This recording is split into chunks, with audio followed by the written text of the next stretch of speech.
কক্সবাজারের জন্য away match, আমাদের জন্য হোম। যেহেতু আজকে যে ম্যাচটা আমি দেখলাম, রেফারি বলেন এবং এখানে যেই আপনার ডার্ক লাইনের কথা, ডার্ক লাইনের যে একটা আইনের বিষয়টা রয়ে গেছে, সেটা কিন্তু আমাদের ক্ষেত্রে মানা হয়ে আমরা মেনে চলার পরেই আমরা ঠিক ছিলাম। বাট দেখলাম যে হোম টিমের জন্য কিন্তু আপনার ডার্ক লাইন এবং ওদের যে ডিভাইস এগুলো কন্ট্রোল করার প্রয়োজন ছিল, এগুলো কোনোটাই হয় নাই। তো স্বাভাবিকভাবেই এই যে প্রত্যেকটা টিমের কিন্তু দর্শকের ক্রাউড থাকে, ক্রাউডটা কিন্তু নিয়ম শৃঙ্খলার মধ্যে থাকা প্রয়োজন ছিল, কিন্তু আজকে এটা কিন্তু কক্সবাজারের ক্ষেত্রে মানা হয়নি।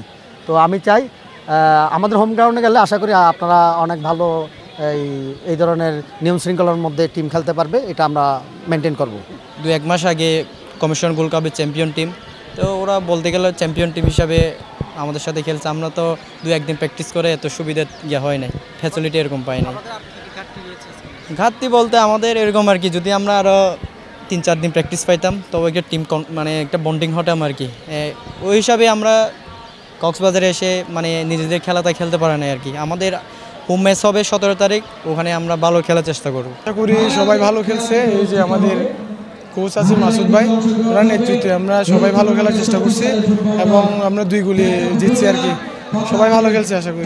আমাদের বি লিগ এবং চ্যাম্পিয়ন্স লিগের প্লেয়ারদের কিন্তু এখানে রেজিস্ট্রেশন নাই, তাহলে আমাদের যে যারা হচ্ছে উপজেলা গোল্ড কাপে ভালো করেছে ওনাদেরকেও আমরা এখানে নিতে পারি নাই। কারণ আমাদের এই যে আগের যে রেজিস্ট্রেশনগুলো হয়েছে এখানে রানিং যারা উপজেলায় সবচাইতে ভালো খেলেছে অনেকরা আমরা 4-5 জন এখনও দলে আনতে পারি নাই।